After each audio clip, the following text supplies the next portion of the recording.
अस्सलाम वालेकुम नाज़रीन, ये वीडियो है एक जेल की, जिस जेल में जो है वो एक कैदी है जिसे फांसी की सज़ा सुनाई गई है।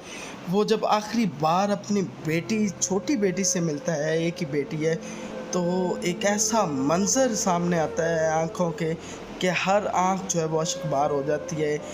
रोने को दिल करता है। बाप अपनी बेटी से गले लगा के उसको चूमता है, उसके दिल पे क्या गुज़रती है ये हम नहीं जानते। तो इसलिए कोई भी जुर्म करने से पहले सोचना चाहिए कि हमारे पीछे हमारी फैमिली पे क्या गुज़रेगी। ये वीडियो आप लाज़मी देखिएगा, मुझे तो इस वीडियो ने रुला के रख दिया। आप भी ये वीडियो लाज़मी देखिए।